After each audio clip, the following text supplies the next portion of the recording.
చండీ పారాయణానికి ఈ టెంట్ వచ్చేసి చండీ పారాయణానికి సిద్ధం చేశారు కుర్చీలేసి. ఇప్పుడు అందరూ రిజిస్ట్రేషన్ చేసుకుంటారు కదండి. ఆ రిజిస్ట్రేషన్ చేసుకున్న వారి హోమం ఎక్కడైతే ఉంటుందో అక్కడ కూర్చుతారనమాట. సో ఆ రిజిస్ట్రేషన్ నెంబర్తో డైరెక్ట్గా వెళ్ళి ఆ హోమం కాడ కూర్చోవచ్చు అనమాట. వాళ్ళకి ఈజీగా ఉండేలాగా ఈ ప్రాసెస్ అంతా చేస్తున్నారు.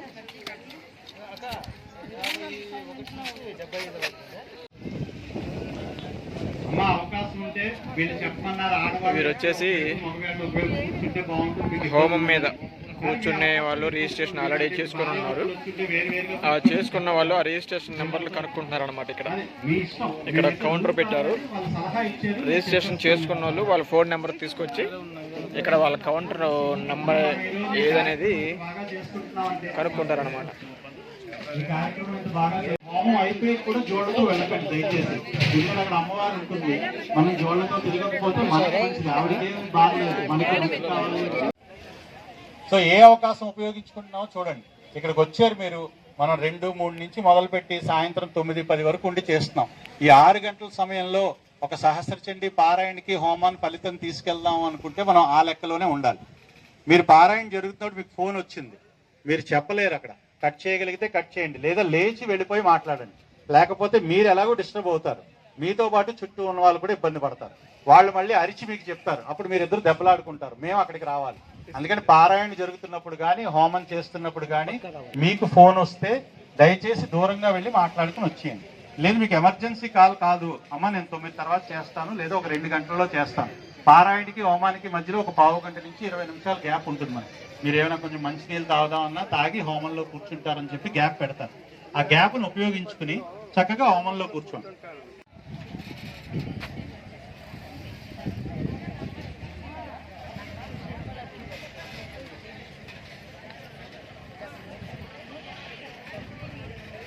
కూడా ఉన్నారు. ఇదంతా ఎందుకు చేస్తున్నాము అని అంటే, ఏదైనా ఒక పని సామూహికంగా చేస్తేట పెద్ద ఫలితం వస్తుందిట. మనం కోరుకుంటున్న పెద్ద ఫలితం ఏమిటి అంటే భూమాత హాయిగా ఆనందంగా ఉండాలి అని. ఎందుకంటే మనం బతుకుతున్న భూమికి శక్తి కనుక పెరిగితే, ఇప్పుడు మంత్రబలం తగ్గిపోవడం వల్లే మనలో ఏంటి అంటే పైచాచికత్వం వచ్చేసి దెబ్బలాడుకోవడాలు, తిట్టుకోవడాలు, ప్రేమ అన్నది ఎక్కడా లేదు. అన్ని అథారిటీలు, కమాండ్లు, ప్రేమ కరువైపోయింది అన్నమాట. కోపాలు, విసుకులు, ఇవన్నీ ఏవైతే ఉన్నాయో ఇవన్నీ తగ్గాలి అంటే భూమికి మంత్రశక్తి అన్నది పెరగాలన్నమాట. ఆ మంత్రశక్తిని పెంచుకోవడం కోసం చేసుకుంటున్నవే ఈ సహస్రచండీ హోమాలు.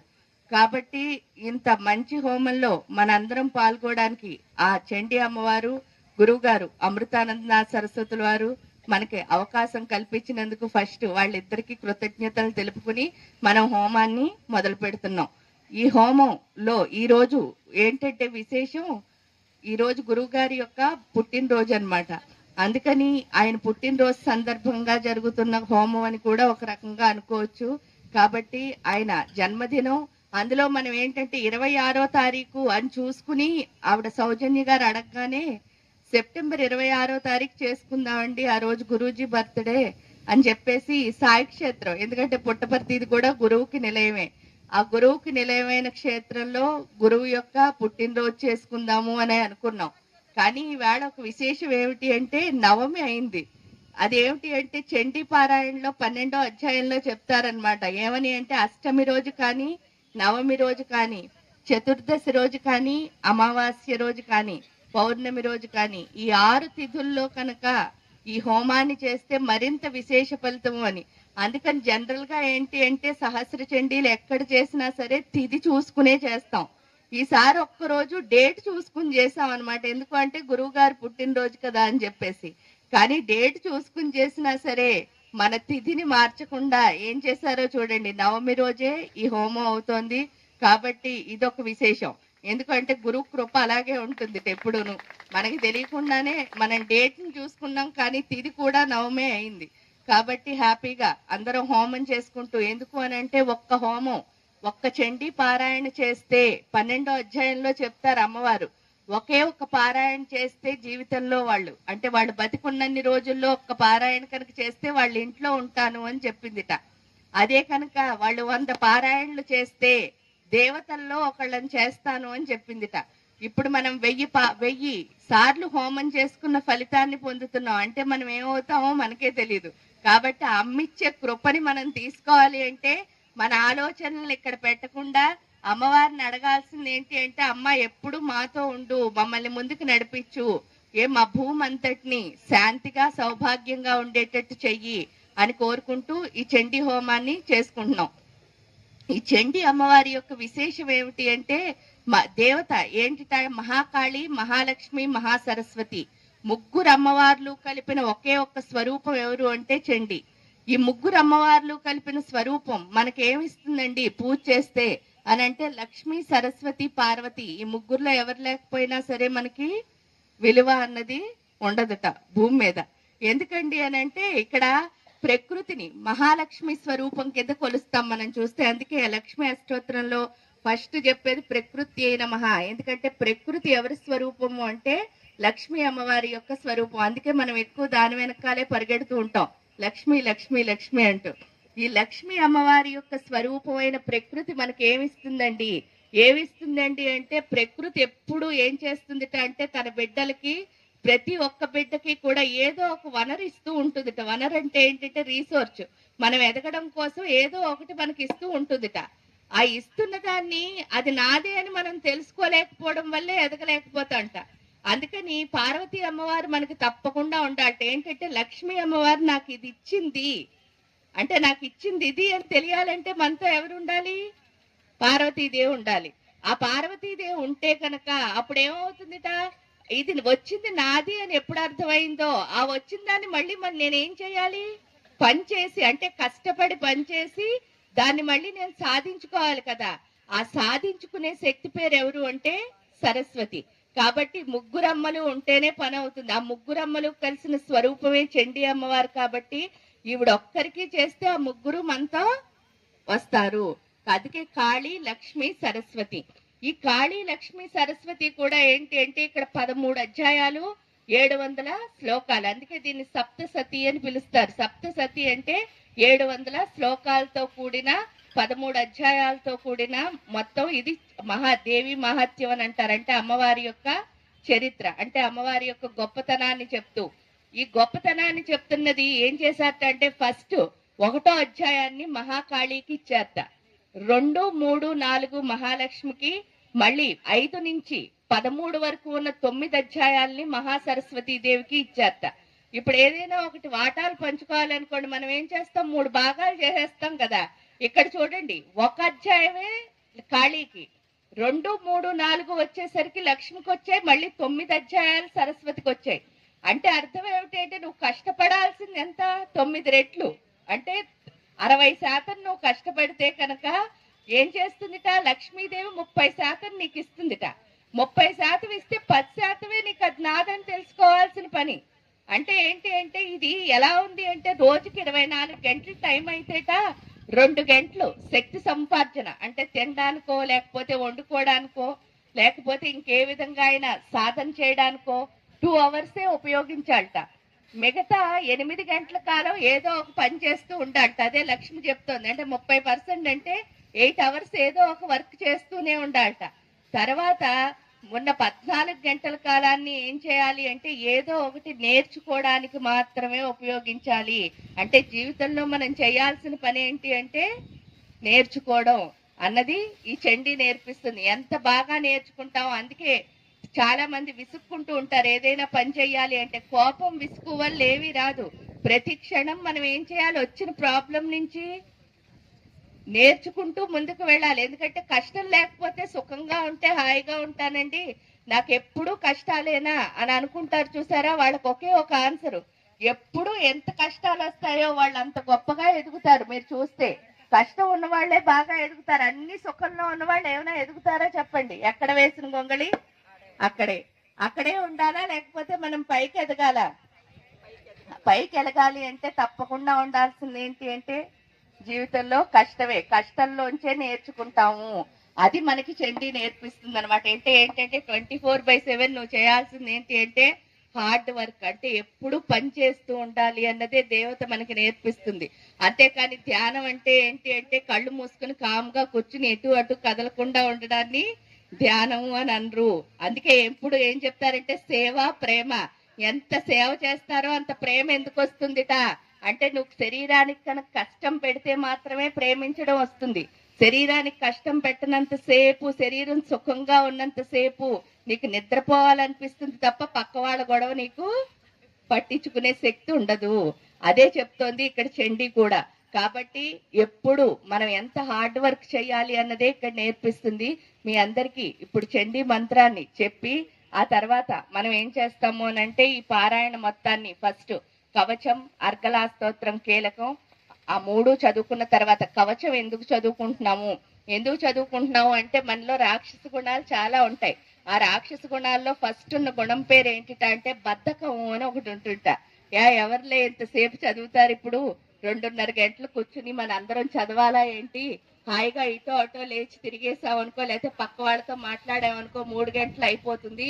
ఆ తర్వాత హోమంలో కూర్చోవచ్చు. ఎందుకంటే నేను వచ్చింది ఎందుకు అంటే హోమానికే అనే ఒక దృష్టితో ఉంటారు చూసారా, అదే రాక్షసత్వం అంటే.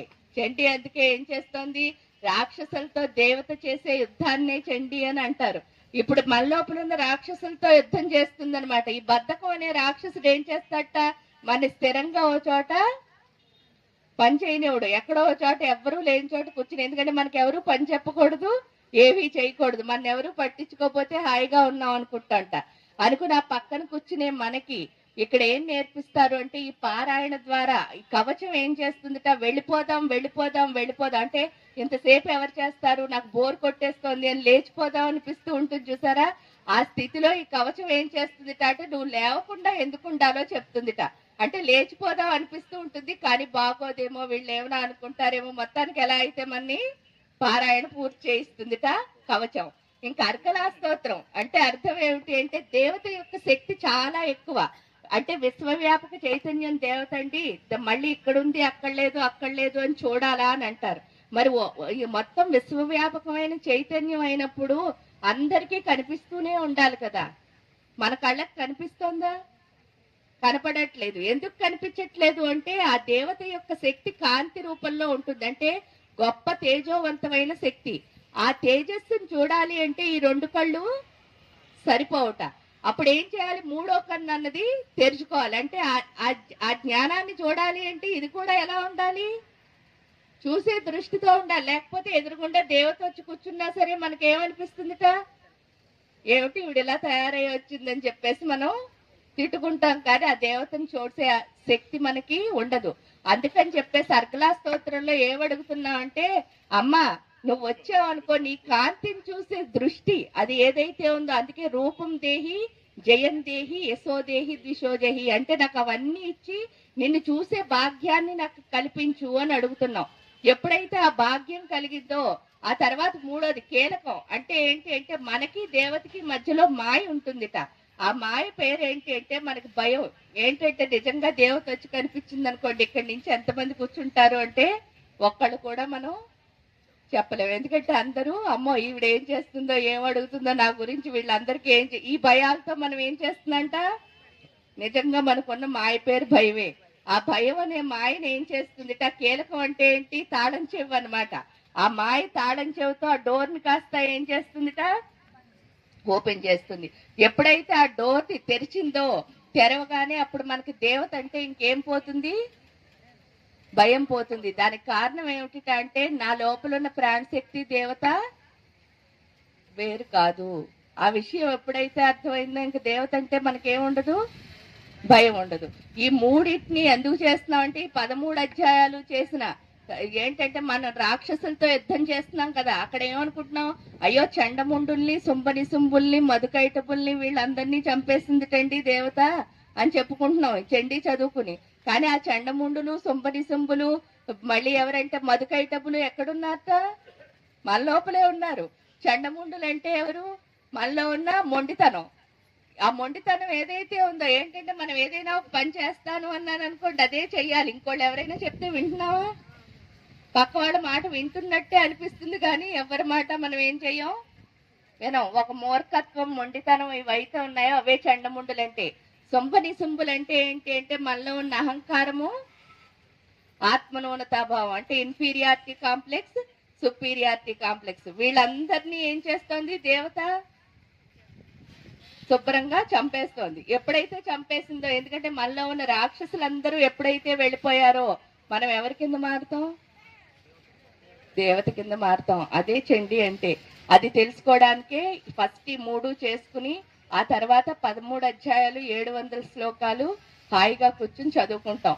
చదువుకున్న తర్వాత దేవి సూక్తం అంటే ఏంటంటే అమ్మవారి గురించి చెప్పే గొప్పతనాన్ని చెప్పుకుంటూ, ఆ తర్వాత సిద్ధకుంజికా స్తోత్రం, ఆ 2 చదువుకున్న తర్వాతను మనం ఏం చేస్తాము అంటే 108 సార్లు అమ్మవారి యొక్క మంత్రాన్ని జపించి మొత్తం పారాయణాన్ని పూర్తి చేసుకుంటాం. ఇది మనం చదువుకున్న స్పీడ్ని బట్టి 1.5 గంట నుంచి 2 గంటల మధ్యలో అయిపోతుంది. ఆ తర్వాత హాయిగా మనం మళ్ళీ హోమానికి వెళ్ళిపోతాం. ఏమ్మా, ప్రశాంతంగా కూర్చోండి, హాయిగా హోమాన్ని చేసుకోండి. ఫస్ట్ ఇవన్నీ చేయడానికి ముందు గురువు గారికి, ఎందుకంటే మనకి విద్యని ప్రసాదించింది గురువు గారు కాబట్టి గురువు గారికి ప్రార్థన చేసుకుని అప్పుడు మనం హోమాన్ని పారాయణాన్ని మొదలు పెడతాం. చక్కగా మీరేంటి అంటే ఈ మధ్య 2 వేళ్ళు ఏవైతే ఉన్నాయో ఈ మధ్య 2 వేళ్ళని ఏం చేస్తారు అని అంటే బొటన వేలుతో కలపండి. ఆ కలిపిన బొటన వేలు మొత్తం ఈ చివర్లన్నిటినీ ఇలాగా కలుపుంచండి. ఏమా, ఈ కలిపిన దాన్ని తీసుకొచ్చి శిరస్సు మీద పెట్టుకుని, మీకు భరతుల వారు రాముడి యొక్క పాదుకల్ని తల మీద పెట్టుకున్నారని తెలుసు. అలాగే ఏ గురువుని మీరు భావిస్తే ఆ గురువు గారి యొక్క పాదాలు మీ శిరస్సు మీద ఉన్నాయని చెప్పుకోండి. నేను మంత్రం చెప్తున్నాను కదా అని నా గురువు గారి పాదాలే పెట్టుకోవాలి అని నేను రిస్ట్రిక్ట్ చేస్తున్నానని అనుకోవద్దు. మీకు చక్కగా గురువు ఉంటే మీ గురు పాదాలు మీ శిరస్సు మీద ఉన్నట్టు ఊహించుకోండి.